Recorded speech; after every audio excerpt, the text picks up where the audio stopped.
Everybody, it's me, Andrew. Get out into nature and tune in for yourself.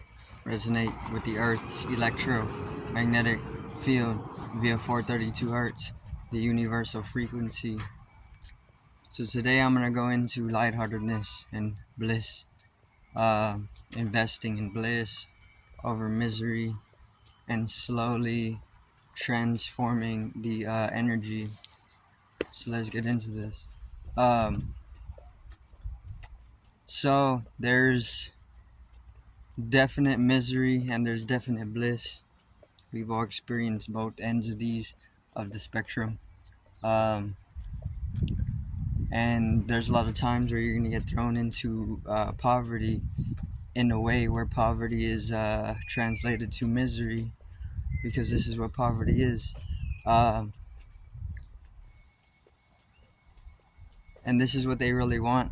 People who are trying to sap you of your inner wealth, or people who are trying to keep you out of it, are definitely going to do it in that way. They're going to throw you into poverty, which is just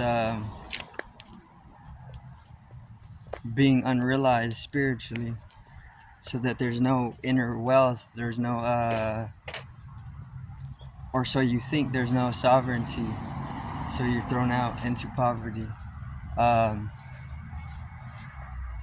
And that's just synonymous with misery, right? Which is just starving for life,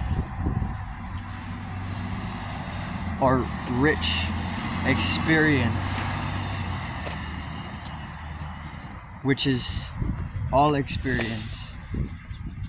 So you don't need to expect anything, or you don't need to have any destination, or you don't need any goal. You don't need anything to make the experience or see the experience for what it is. The experience itself is already the wealth, more so than any material wealth. You can't even accumulate any material unless you were first experiencing. Therefore, the experience itself gives way to whatever false ideals of wealth that you have. And in order to pleasure yourself within that false ideality is the whole rise from the experience. You can't do any of that unless you're first experiencing. So the experience itself is the wealth. And everybody's been given the wealth, right? Nobody's excluded from it. But you can give it away. You can definitely give away the experience, which will make you even more wealthier, because you're already giving away the treasure,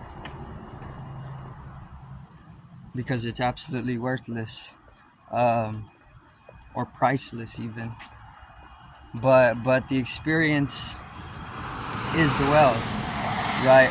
It's just that we've been thrown out of being able to realize that. So we're out of our own realization. We're not self-realized. We're unconscious of our own nature or of our own kingdom.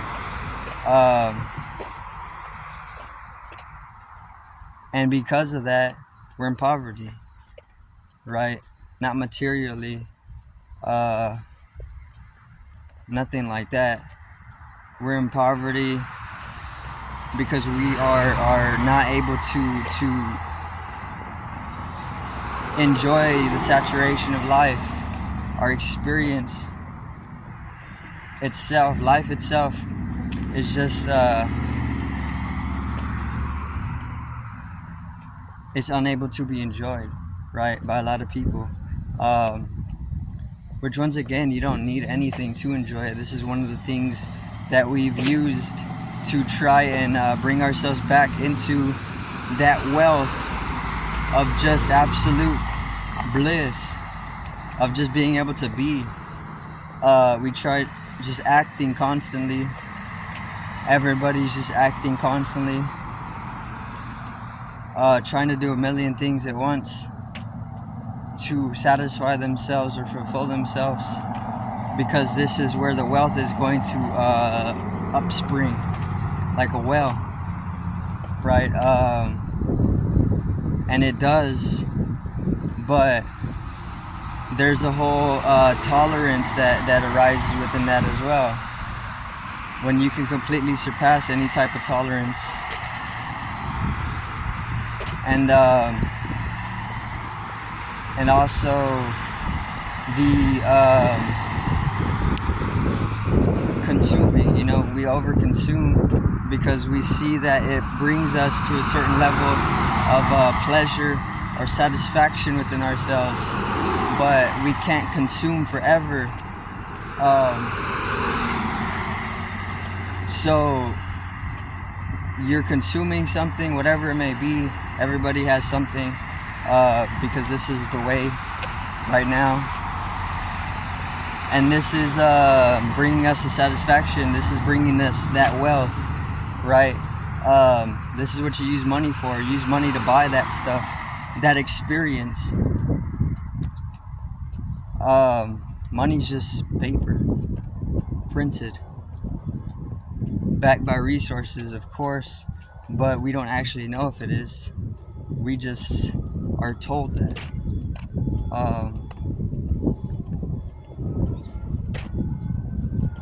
Bless. So, the experience is the wealth, period. All conceptual wealth is emanating right from the experience. And if there was no experience, you wouldn't be able to experience wealth. That's just it.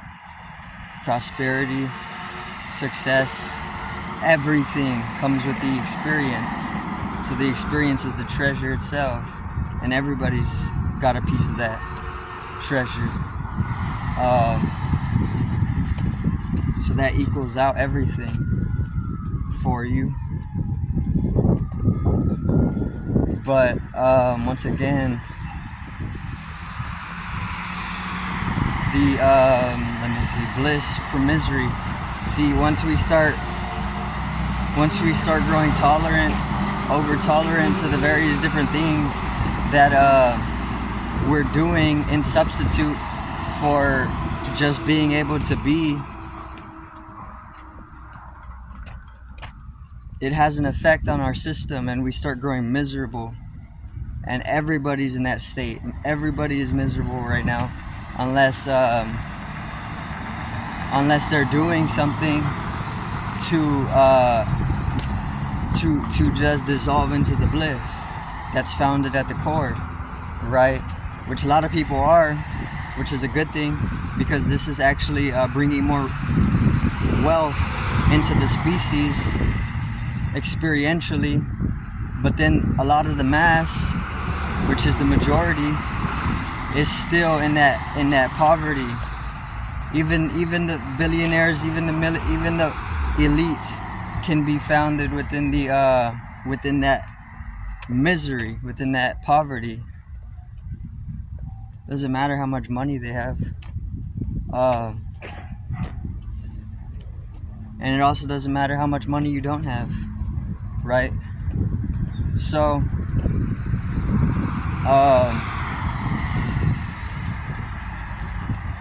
that whole system is just misery inducing, and that's what poverty is, right? So we're caught into poverty, and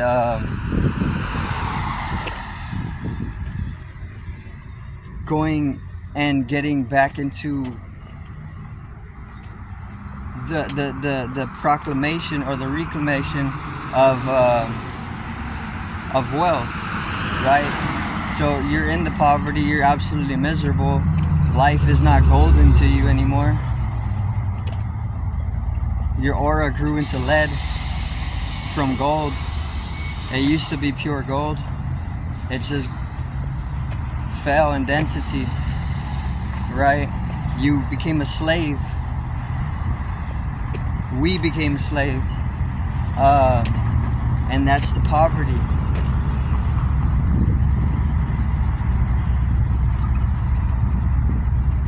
That's one dimension of it. So that whole transmutation of going from lead to gold, taking the aura and transmuting it into gold, is how to take back the wealth. It's already there. The seed's already there because we've already been there in that whole form, but we fell out of it. So we fell into poverty as a species, and this includes everybody in the species. You cannot say that you are not of it because you are included.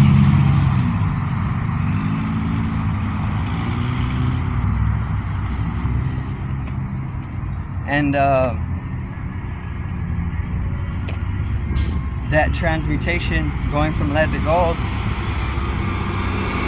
is how you take back your wealth, right? Which there's obviously alchemical process to go through this. I don't teach any here, but it's not a complex process either, because coming into something that is of the heart or is a natural process is not a complex thing, meaning anybody could do that.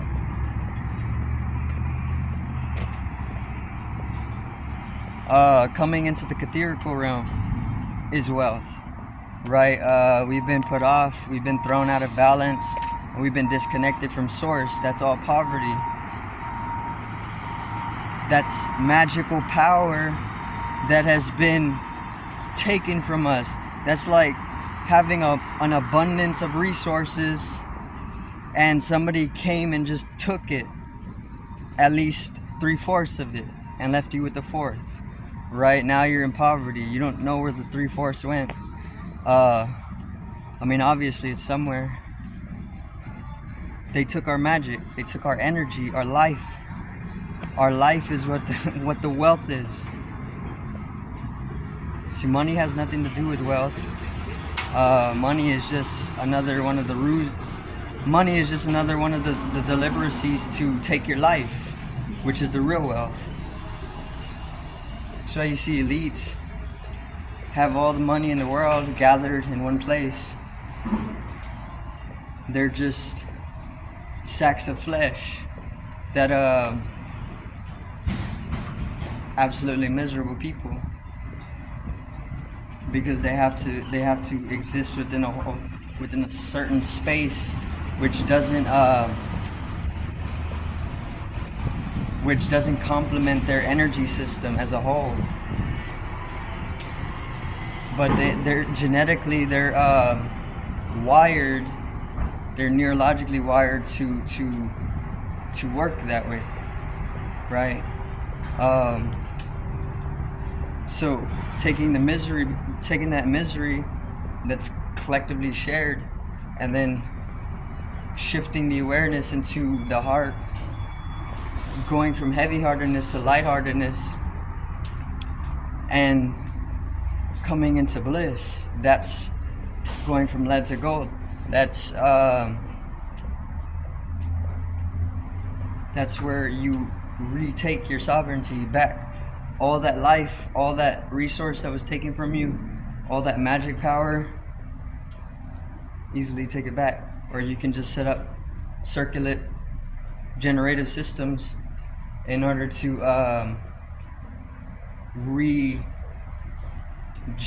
it, because you can always do that. Energy is very abundant, right? But they can definitely keep you off of it as well. But then it's a whole nother love story to recapture something that has been gone for lifetimes, or even centuries or millennium, right? So that's a whole pleasure to the collection as well, to be able to witness these stories throughout the collective ego.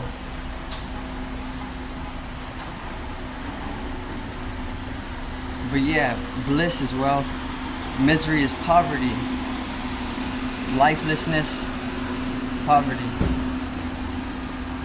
absolute life, bliss, wealth. You can't obtain any material wealth if you ain't got life to you. Nobody can get confused.